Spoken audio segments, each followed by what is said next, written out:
HILT policy పేరుతో వేల కోట్ల కుంభకోణం జరుగుతోందని గవర్నర్కు బీజేపీ ప్రతినిధుల బృందం ఫిర్యాదు చేసింది. అనంతరం మీడియాతో మాట్లాడుతున్నారు. ప్రత్యక్ష ప్రసారం ద్వారా చూద్దాం. ల్యాండ్ ట్రాన్స్ఫర్మేషన్ ఏదైతే తీసుకొచ్చారో ఈ యొక్క జియోని భారతీయ జనతా పార్టీ వ్యతిరేకిస్తూ దీనివల్ల అనేక మందికి ఈరోజు నష్టం జరిగేటటువంటి అవకాశాలు ఉన్నాయి.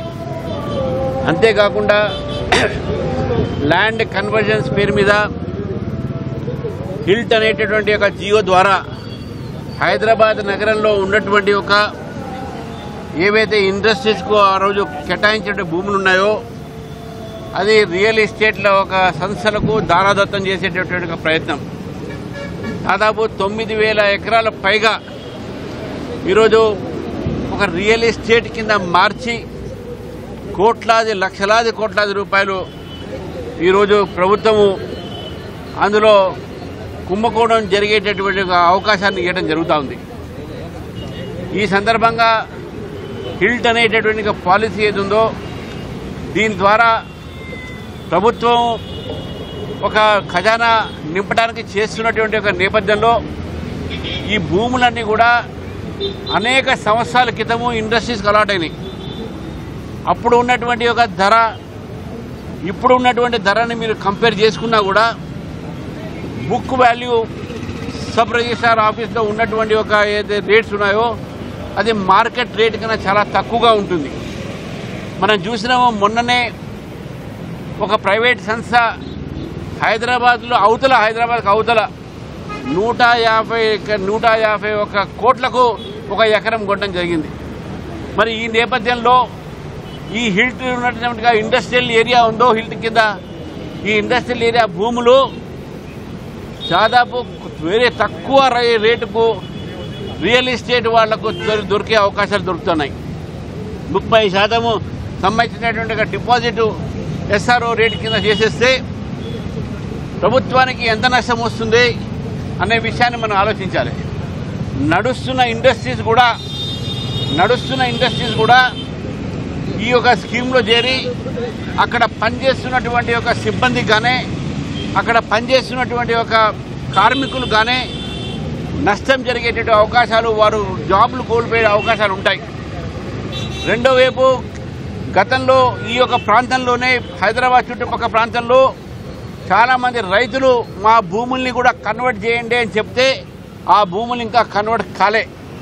కానీ ఇండస్ట్రియల్ భూమిని మాత్రం రియల్ ఎస్టేట్ కోసం మాత్రం చేస్తూ ఉన్నారు. ఈ ప్రభుత్వము రియల్ ఎస్టేట్ చేస్తుందా, పరిపాలన చేస్తుందా అనే విషయాన్ని మనం గుర్తించాలి.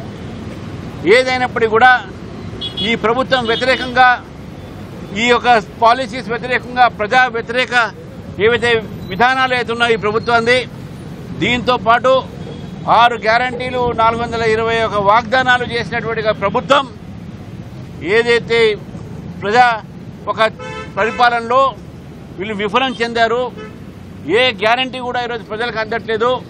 ప్రభుత్వం వ్యతిరేకంగా డిసెంబర్ 7వ తారీఖు నాడు ఇందిరా పార్క్ దగ్గర మహాధారణ కూడా చేస్తూ దీన్ని కూడా వ్యతిరేకించి జిహెచ్ఎంసీ ఒక విస్తరణ కూడా వ్యతిరేకించి భారతీయ జనతా పార్టీ హైదరాబాద్ ప్రజల్ని కోరుతూ ఉంది. మీరు తప్పకుండా ఈ ధారణలో రావాలి. ఈ యొక్క ధారణలకు సంబంధించినటువంటి ఒక హిల్ట్ కానీ జిహెచ్ఎంసీ విస్తరణ కానీ ఈ యొక్క మీ యొక్క వైఫల్యం కానీ కాంగ్రెస్ పార్టీ వైఫల్యం కానీ ఇవన్నీ కూడా మేము అక్కడ లేవదీస్తాం. ఇవాళ ఇచ్చినటువంటి ఒక మెమరాండంలో గవర్నర్ గారు స్పష్టంగా మీకు చెప్పడం జరిగింది. వారు తప్పకుండా దీనిపైన చర్చిస్తాము, నేను మాట్లాడతాను ప్రభుత్వంతో అనే విషయాన్ని కూడా వారు చెప్పడం జరిగింది.